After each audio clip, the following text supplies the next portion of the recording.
Sabe o que eu mais quero agora, meu bem? Sair, chegar lá fora, encontrar alguém que não me dissesse nada, não me perguntasse nada também, e me oferecesse um colo, desaguasse todo desengano. Mas a vida anda louca, as pessoas andam tristes, meus amigos são amigos de ninguém. Sabe o que mais quero agora, meu amor?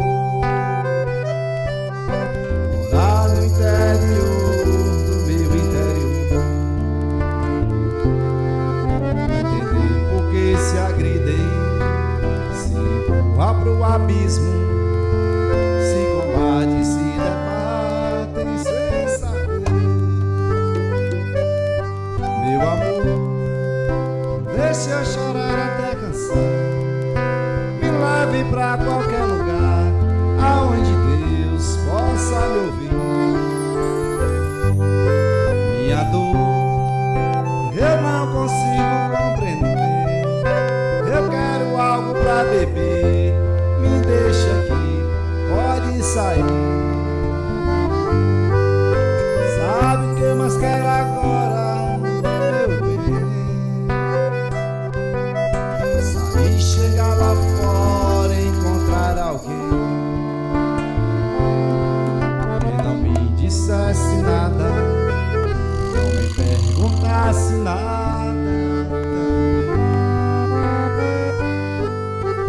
me oferecesse um colo, um ombro, onde desaguasse todo desengano. Mas a vida anda louca, as pessoas andam tristes, meus amigos são amigos de ninguém. Sabe o que eu mais quero agora, meu amor?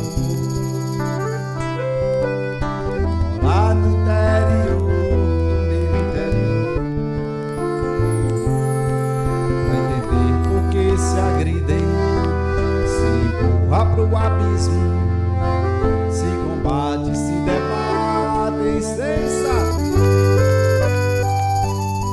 Meu amor, deixa eu chorar até cansar, me leve pra qualquer lugar, aonde Deus possa me ouvir. Minha dor eu não consigo compreender, eu quero algo pra beber, me deixa aqui, pode sair. Meu amor, deixa eu chorar até cansar, me leve pra qualquer lugar, aonde Deus possa me ouvir. Minha dor eu não consigo compreender, eu quero algo pra beber, me deixa aqui, pode sair. Cadê? Ao vivo pra vocês. Vamos aí pra ver.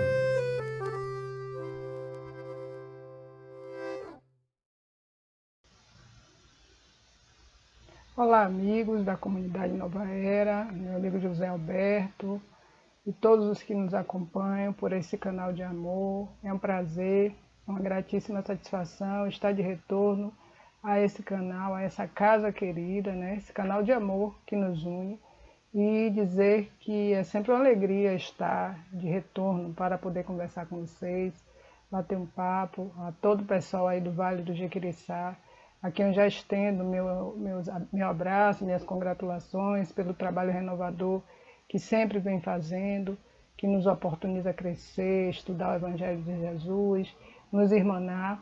Agradecendo também ao convite do nosso querido amigo Celso Seara, que nos traz esse trabalho, que é um trabalho que nos dá a oportunidade de reflexionar sobre nossa conduta, de trabalhar na seara de Jesus, sabendo que somos muito pequeninos e que o aprendizado é constante e ininterrupto.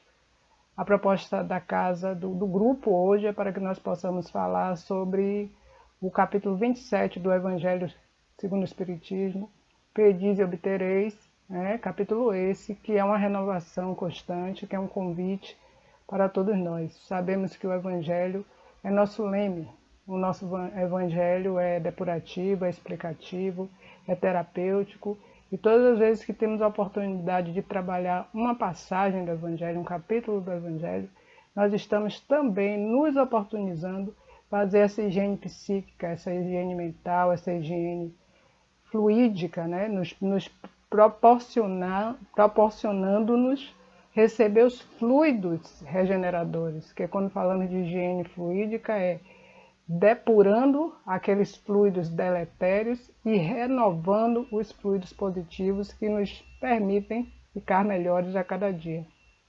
Então já agradeço pela oportunidade.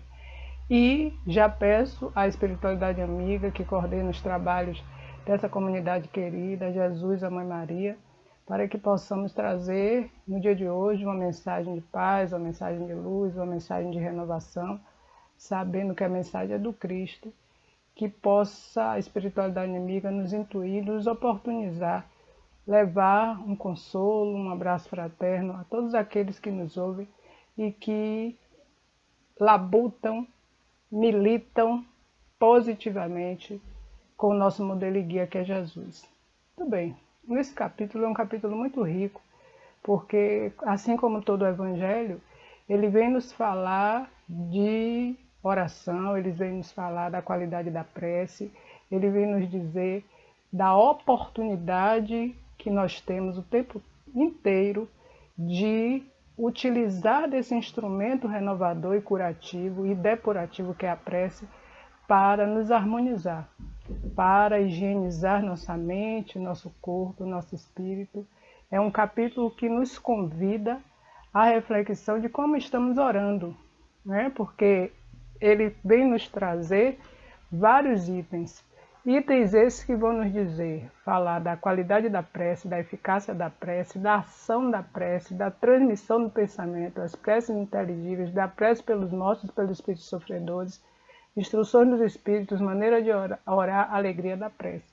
E a pedagogia espírita, que é muito rica, quando Kardec, o nobre codificador, vem organizar os 28 capítulos do Evangelho, se nós estudamos o Evangelho numa sequência, nós vamos ver que cada capítulo, vai ser o complemento do outro e no fechamento, no arcabouço final, que é o capítulo 28, que é o capítulo onde nós vamos ter a coletânea de preces. No capítulo 28 nós temos previsto preces para todas as situações. A prece para aqueles espíritos mais difíceis, que eles chamam pelos espíritos endurecidos, a prece pelos doentes, a prece pelos obsidiados, a prece pelos médios, a prece por aqueles que estão em agonia, estão em espírito agonizante, por aqueles que acabaram de fazer a passagem. Enfim, a espiritualidade vai nos dar um sem número de preces, não para que nós possamos decorá-las, porque esse não é o objetivo, mas que nós possamos ter inspirações e orientações para momentos dos mais diversos. E o capítulo que antecede essa coletânea de preces é o capítulo 27, Pedis e obtereis. E na pedagogia dos espíritos, nós vamos ter a oportunidade de observar a seguinte questão: o que estamos pedindo? Quais são os nossos pedidos diariamente? Quando estamos nesse bate-papo, nessa conversa fraterna, porque todo o nosso movimento com a espiritualidade é um movimento de uma proximidade. Quem coloca essa distância e essa dificuldade dessa conexão com o alto somos nós. Porque os espíritos nobres, os espíritos superiores, eles são econômicos, diretos, objetivos e simples. Simplicidade faz parte do mundo espiritual. Agora, nós, encarnados, com os nossos comportamentos egóicos, com as nossas questões de vaidade, é que colocamos nessa relação com os espíritos superiores uma situação de poder, que a divindade está em altares, que existe uma hierarquia, toda uma situação para nos tornarmos assim, minha prece, minha culpa, minha verdadeira culpa. Os espíritos são simples e diretos. Por isso, nós precisamos entender que a prece, por isso, nesse item 27, nesse capítulo 27, ele vem falar da qualidade da prece como algo que nós precisamos entender como é puro. Como esse bate-papo com Jesus, como esse bate-papo com os espíritos nobres, como esse bate-papo com o Pai Celestial, precisa ser algo que venha do coração. Quando Jesus, no Sermão da Montanha, esse código de conduta maravilhoso, vai nos falar, vai nos dizer que bem-aventurados aqueles que têm puro coração, ou bem-aventurados os pobres de espírito, em algumas traduções, os pobres em espírito, ele vem nos falar de simplicidade. E ser simples não é fácil. Eu sempre costumo fazer essa reflexão e ter esse olhar sobre mim, porque quando a gente está falando de um tema, quando nós estamos aqui reflexionando, batendo esse papo, nós precisamos olhar primeiro para nós. O primeiro chamado é para quem fala, o primeiro ouvinte somos nós. Como é que esse chamado está chegando em Raimunda? E eu fico sempre pensando sobre de que maneira eu estou me comportando no mundo, qual é a minha conduta no mundo, qual é a minha relação com o divino, Como é que eu estou orando? Eu estou orando para pedir só ou eu oro para agradecer? Quando a gente está feliz, quando a gente está muito bem, quando está tudo maravilhoso, às vezes a gente nem lembra da existência do divino. Nos momentos de desespero, de dor, de profunda agonia, nós lembramos logo de chamar pelo Criador. Interessante quando conseguimos entender esse capítulo 27, que ele vem falar exatamente disso. Qual é a minha relação com a prece? O que é que eu entendo dessa prece? E eu peço licença para ler o item 1, que ele fala assim, qualidade da prece, abre aspas. Quando orardes, não vos assemelheis aos hipócritas, que se comprazem em orar em pé nas sinagogas e nas esquinas das ruas para serem vistos pelos homens. Em verdade vos digo, eles receberam sua recompensa. Mas quando quiserdes orar, entrai no vosso quarto e, estando fechada a porta, orai ao vosso Pai em segredo, e vosso Pai que vê o que se passa em segredo vos recompensará.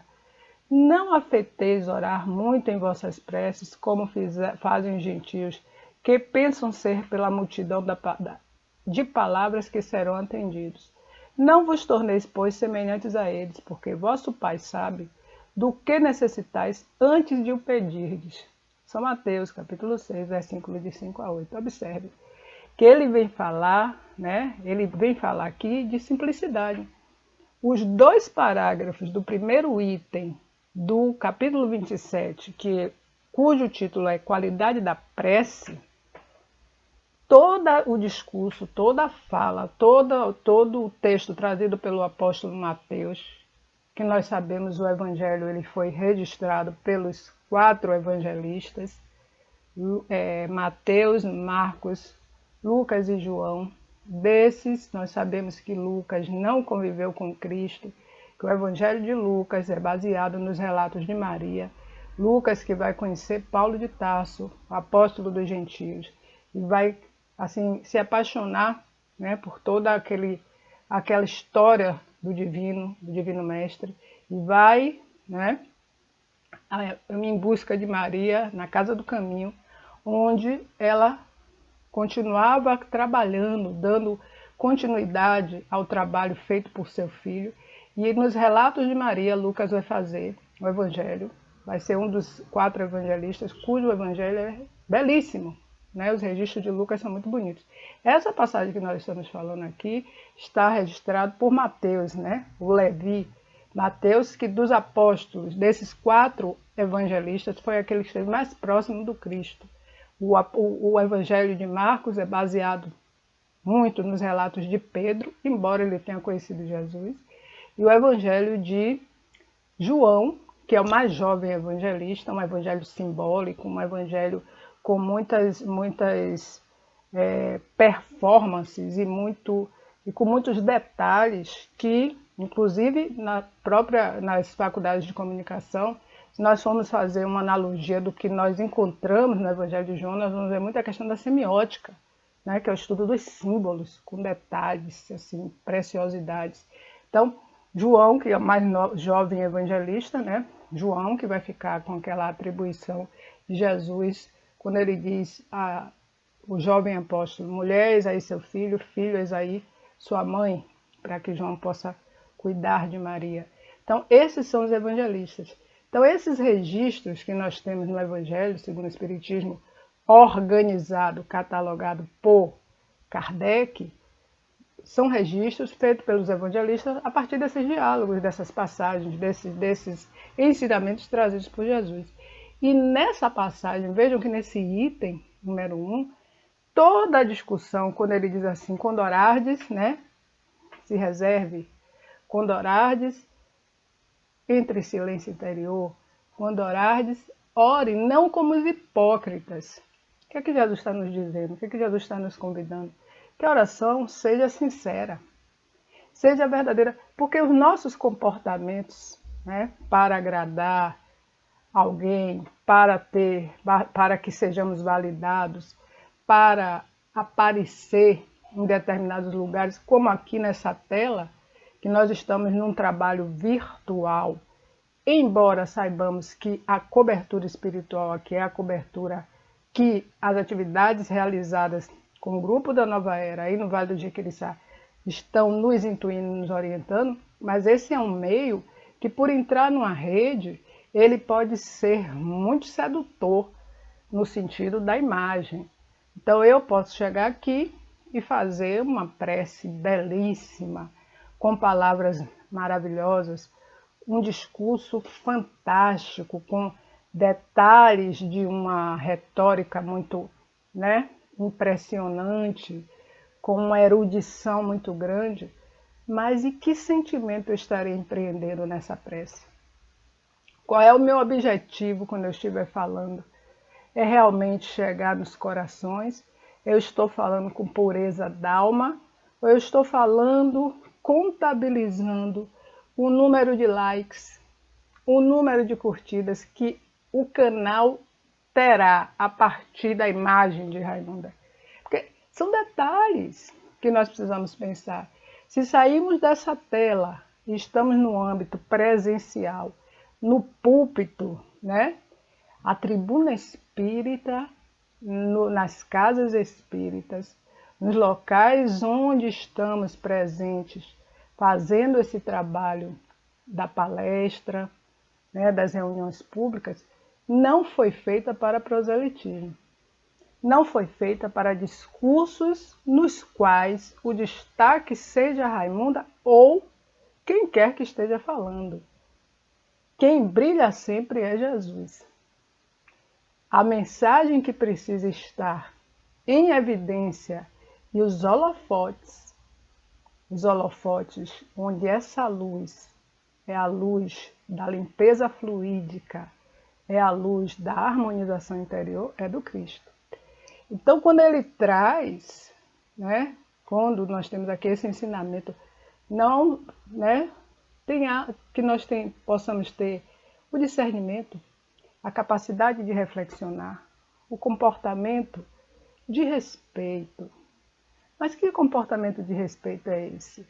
É aquele que eu me ajoelho, que faço todos os rituais, nada contra quem ajoelha, quem... Não é isso que nós estamos falando, não.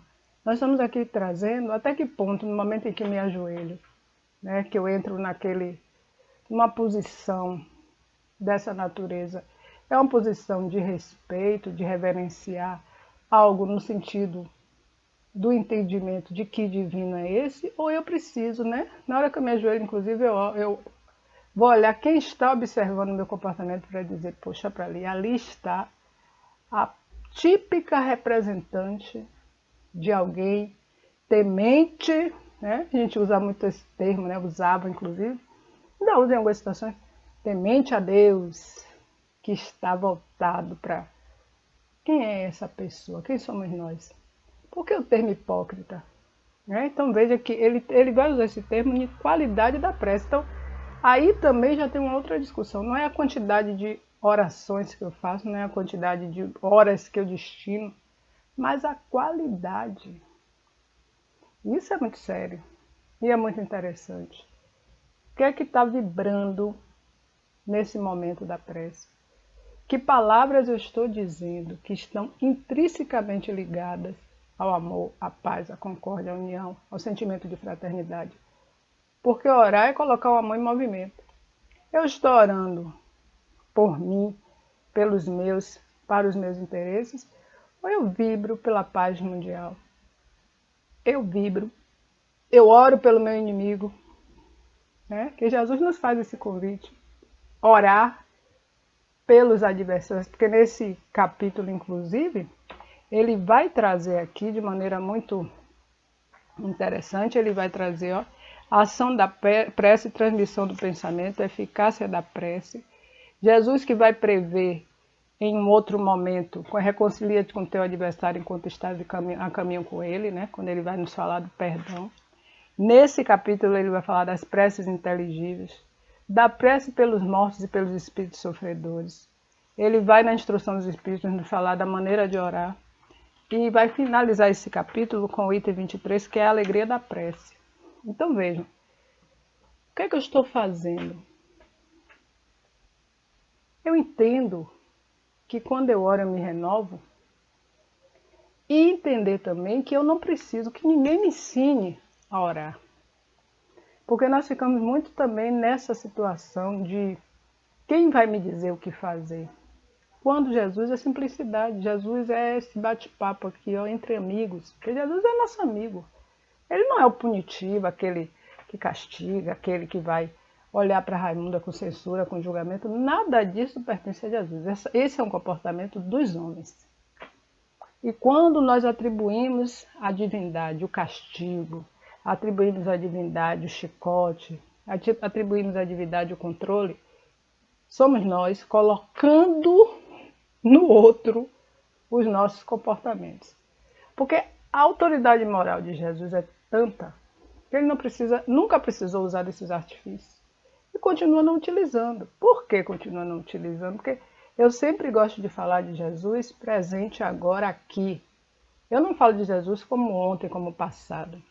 Quando eu uso desse verbo, o que ocorreu, a época de Jesus transitando aqui no corpo físico, eu vou usar esse termo. Mas eu preciso entender que Jesus vive. O reino de Deus está dentro de nós. Esse mundo íntimo, essa casa mental. Ele está em todos os lugares. Assim como Deus é onipotente, onisciente, onipresente. Esse Jesus que é Filho de Deus, e quando ele diz, eu e o Pai somos um, ele está nos convocando a essa reflexão. Porque ele está todo o tempo próximo de nós, respeitando as nossas escolhas, respeitando os caminhos que nós queremos tomar, nos dando a oportunidade de reflexionar e de pedir ajuda. Porque por ser pedagogo e terapeuta por excelência, Jesus compreende que nós precisamos saber fazer escolhas e exercer da liberdade com responsabilidade. Ele não interfere, como nunca interferiu com ninguém. Jesus sempre educou pelo exemplo e sempre deu os bons conselhos para quem os quisesse ouvir. Nós, muitas vezes, utilizamos de um poder de controle, de uma confiança que o outro nos deposita para querer conduzir o comportamento do outro. E o que é que isso tem a ver com prece, Raimunda, com a eficácia da prece, com a instrução dos espíritos? Tem muito desse sentido. A prece é terapêutica. E se eu quero impor ao outro a prece que eu estou sugerindo que é a melhor e que vai nos libertar de algo que eu concebo como que o outro deve fazer, eu não entendi a proposta do Cristo, certo? Porque eu posso dar uma orientação no sentido de o Evangelho é um elemento que eu posso utilizar para buscar boas energias. Toda a literatura, né, espírita, as boas frases, a literatura edificante de qualquer natureza, para não dizer que nós estamos sendo aqui, né, fechando o círculo e dizendo que o espiritismo é que vai salvar alguém, porque essa não é a proposta da doutrina. Mas toda leitura edificante que eu posso orientar e aconselhar no sentido de que, principalmente se o outro me pede essa ajuda, é positivo. Mas eu não posso dizer só essa ou faça dessa ou daquela maneira, porque isso é muito particular. Qual é o meu envolvimento e a minha relação com o divino? Eu gosto de orar como? Como é que eu me sinto bem? Eu oro, o silêncio pode ser uma grande oração quando eu estou nessa conexão em que eu converso, eu abro o meu coração, eu abro a minha mente para as orientações, né? Alguns de nós muitas vezes gostam de sentar, olhar o mar, apreciar a natureza, entrar em estado de oração. Necessariamente eu não preciso estar dentro do templo, qualquer um que seja, de qualquer segmento. Isso é para que nós possamos entender que na simplicidade e na pedagogia do Cristo, ele não impõe nada. E aí quando ele fala da qualidade da prece, ele está nos convidando para o que é que eu emano e que diálogo eu estabeleço com o alto, sem ficar preocupado com quem está me olhando, quem está vendo, quem está filmando. Hoje, né, quem está fazendo os selfies, está na moda, né? Vamos, né? Curta, clique, deixe seu like, se inscreva no canal. É assim? A gente fica o tempo todo nessa loucura. Quando, na realidade, eu preciso estar concentrado no que eu estou buscando de positividade para me harmonizar. Oramos nas aflições, no desespero, oramos. É da natureza humana buscar, no momento do desespero, todo esse contexto, sim. Mas vamos aprender, vamos nos trabalhar para orar, para agradecer, para orar por aqueles que não me são tão caros, mas que precisam. Quando eu me uno e vibro pela paz do mundo, eu estou dando uma contribuição fantástica. Imaginemos, meus amigos, eu fico observando os mais diferentes segmentos religiosos. Quando eu vejo assim grupos enormes, né, de pessoas assim unidas, vibrando, pessoas em estado de oração ali, orando, pedindo pela paz, pedindo pela união, pedindo pela concórdia. Isso é tão fantástico. A oração, ela tem um poder de magnetizar, né? Ela tem um poder curativo, depurativo tão forte. Pensem, todos nós unidos em um só pensamento de paz e de amor, como o bem vai fazer, né, o mal cada vez ir se diluindo. Então nós precisamos entender quando vem se falar, inclusive, de eficácia da prece, né? Outra coisa, quantas vezes oramos pedindo algo que nós acreditamos ser o melhor e não vem aquela resposta que nós esperamos e nós brigamos com o divino, nós ficamos de mal, né? Trocamos de mal, como dizia assim há alguns anos. Ah, não, Deus não atendeu meu pedido.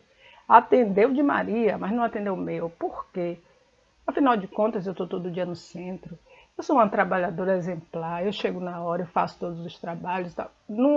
Aí eu entro na barganha. Será que Deus não está vendo o meu esforço e não me deu aquilo que eu realmente preciso?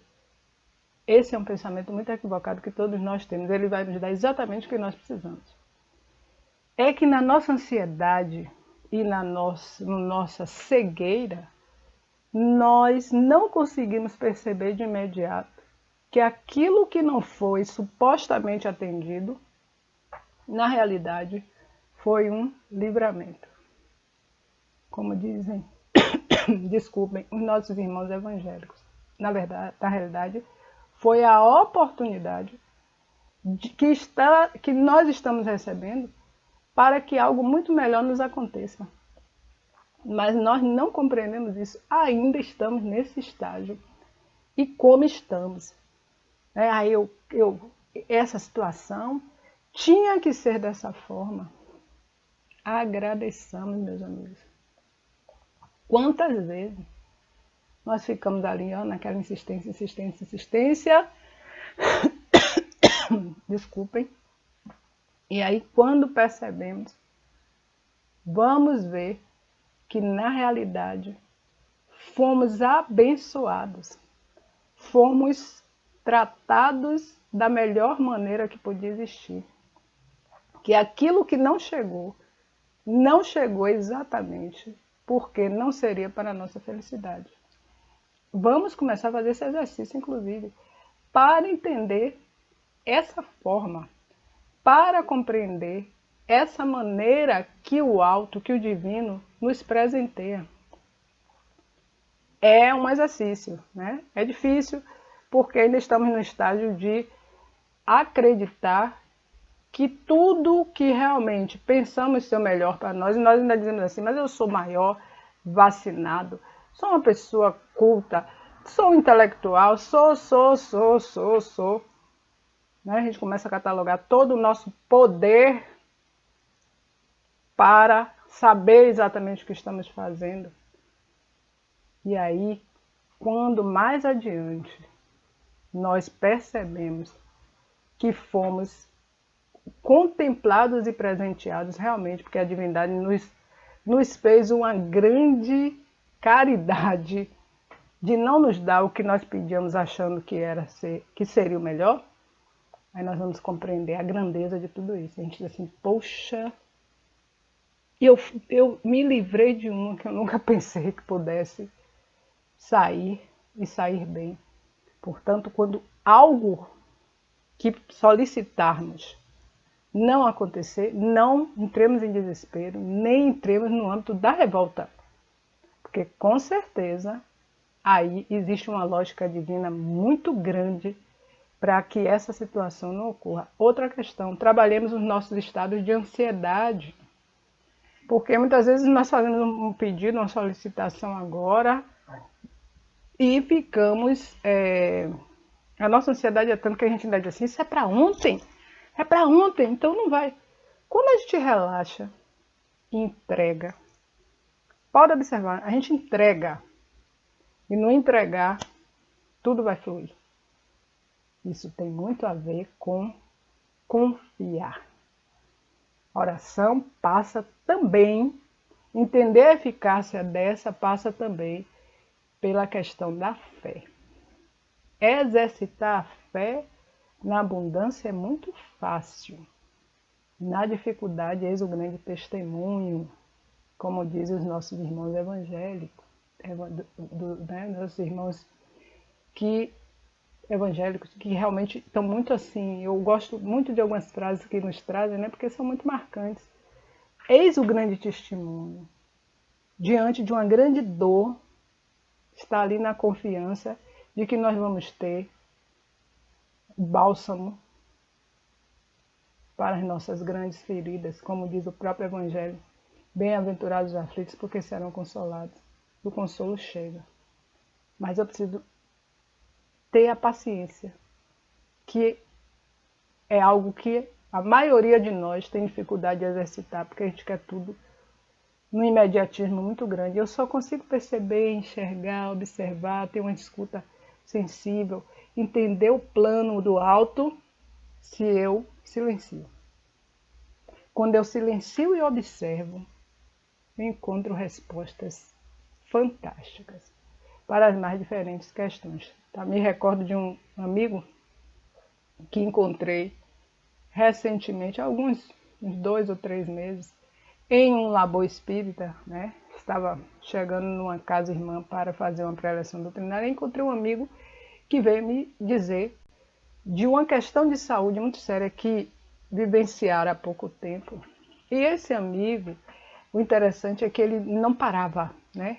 na questão profissional de trabalho, ele nunca tinha tempo para nada, nada. Ele dizia assim, não posso tal situação porque eu não tenho tempo para ficar no meu trabalho. Ele trabalhava com questão de pesquisa, e muito movimento de viajar, viver na ponte aérea.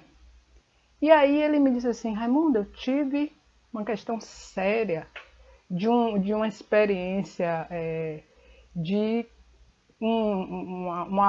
quase um AVC se concretizando, uma questão transitória, né? Mas que deu um certo trabalho, teve um pico de pressão muito alto, teve que ficar na UTI e teve que parar, né? Ele teve uma questão séria, que foi um passo para o AVC, e que teve que parar. E aí ele me disse, menina, todos os meus trabalhos de viagem, tá aqui, tá ali, eu tive que dar um tempo. O médico disse, o senhor vai precisar ficar. Ficou 3 dias na UTI, depois mais 10 dias no quarto, e depois foi para casa. E no momento que eu o encontrei, tinha poucos dias que ele estava saindo, porque ele estava indo à casa espírita assistir uma doutrinária, tomar passes, estava fazendo aí a parte espiritual. Aí ele me disse, eu já tenho uns quase 30 dias afastado da minha questão, do meu labor profissional. Eu disse, agradeça. Ele ficou assim me olhando, eu disse, porque existem muitas formas da misericórdia chegar e que nós não compreendemos que formas são essas. A forma que muito provavelmente foi trazida para você foi esse freio, esse susto na saúde, para que o freio de mão, né, pudesse ser puxado e você entender que a nossa vida é para ser vivida em plenitude. O trabalho faz parte? Sim. É necessário? Sim. Paga as nossas contas? Sim. Higieniza a nossa mente? Sim. Não fosse importante, não estaria previsto no Livro dos Espíritos, na lei do trabalho, dentro da questão das leis morais. Entretanto, para tudo, como dizem os orientais, o equilíbrio. Então, a forma que chegou para você dar um tempo pode não parecer que tenha sido a melhor, mas foi a misericórdia divina para dizer assim, olha, vou lhe dar uma segunda chance para você viver mais, estar mais perto da sua família, cuidar do corpo e do espírito, respirar, valorizar o seu trabalho laboral, mas entender que os valores do espírito precisam estar acima dos valores da matéria.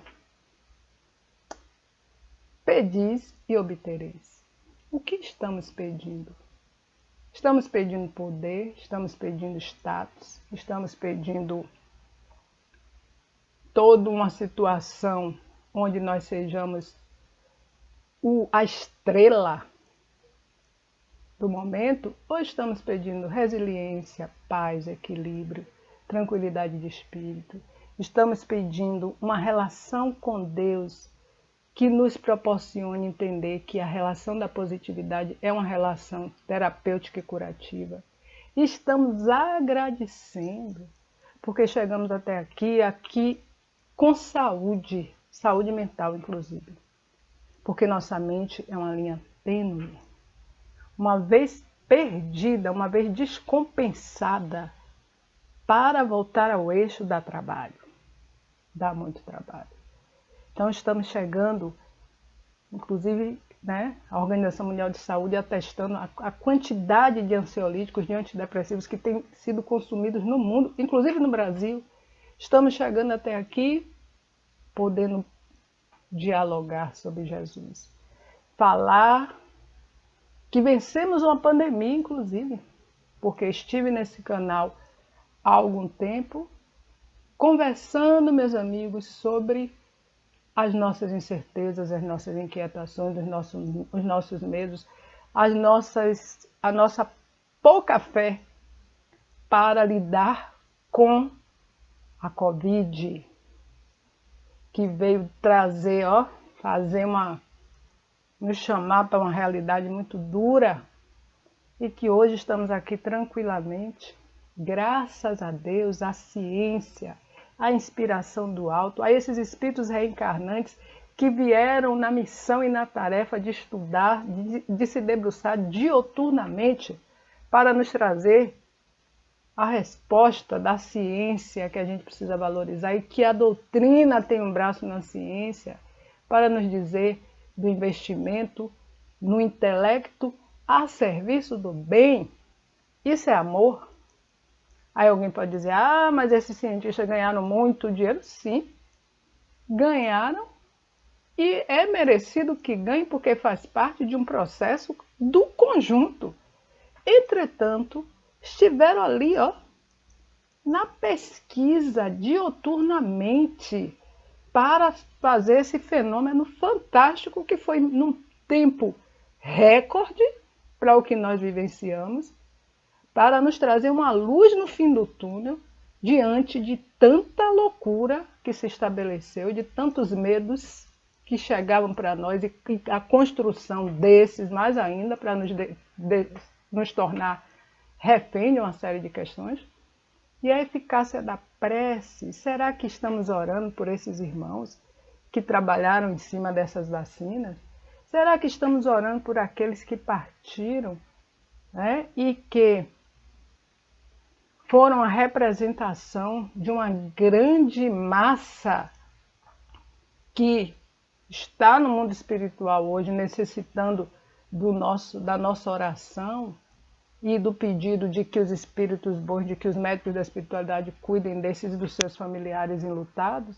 Será que estamos orando para agradecer pela nossa saúde, pelo pão que nos alimenta, pela nossa família, pelo nosso trabalho, que paga as nossas contas, ao invés de reclamar? Porque às vezes a gente só fica reclamando, a gente sai para trabalhar reclamando que vou encontrar o chefe chato, que vou ter que bater ponto, que vou acordar cedo, que não aguento mais. Será que eu estou fazendo um movimento contrário, dizendo obrigada, Senhor, porque muitos irmãos gostariam de estar no meu lugar, inclusive, tendo esse trabalho que eu desprezo tanto e que eu falo que é tão chato de estar, quando tantos outros levantam todos os dias para a fila do desemprego, tentando, orando e rogando para que seja diferente o seu dia e possa trazer o pão para alimentar seus filhos, que muitas vezes estão em casa esperando que chegue com algo para dar.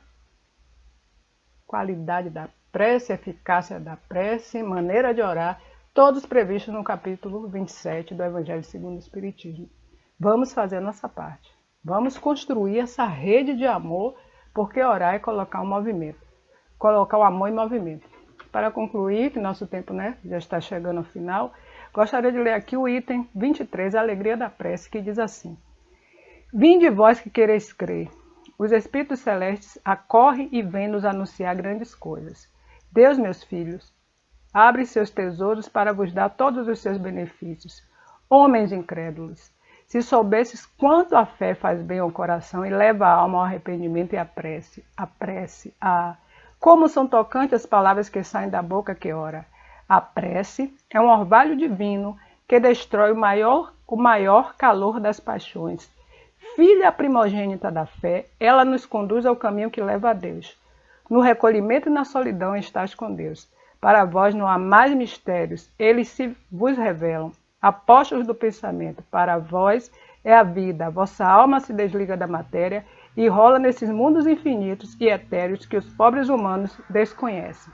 Marchai, marchai nos caminhos da prece e ouvireis a voz dos anjos. Que harmonia! Não mais os ruídos confusos e a entonação aguda da terra. São as liras dos arcanjos, a voz doce e suave dos serafins, mais leves que as brisas da manhã, quando brincam nas folhagens dos vossos grandes bosques. Em que delícias caminhareis! Vossa linguagem não poderá definir essa felicidade, tanto entrará por todos os poros, tanto a fonte da qual bebe, orando, é viva e refrescante. Doces vozes, embriagadores perfumes que a alma ouve e saboreia quando se lança a essas esferas desconhecidas e habitadas pela prece. Sem mistura de desejos carnais, Todas as aspirações são divinas, e vós também orai com Cristo, levando sua cruz do Gólgota ao Calvário. Levai a vossa cruz e sentireis as doces emoções que passavam em sua alma. Embora carregado de um madeiro inflamante, ele ia morrer, mas para viver a vida celestial na morada de seu Pai. Santo Agostinho, Paris, 1861.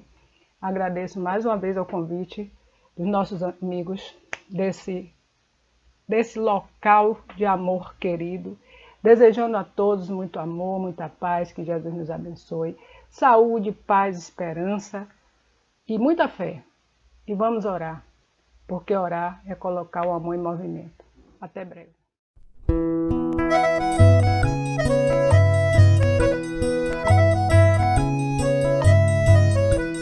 Nunca vi ninguém viver tão feliz como eu no sertão, perto de uma mata e de um ribeirão. Deus e eu no sertão, casa simplesinha, rede pra dormir, noite um show no céu, feito pra assistir. Deus e eu no sertão, as horas eu não sei, mas vejo um clarão. Lá vou eu cuidar do chão, trabalho cantando, terra a inspiração. Deus e eu no sertão, casa simplesinha, rede pra dormir, noite um show no céu, feito pra assistir.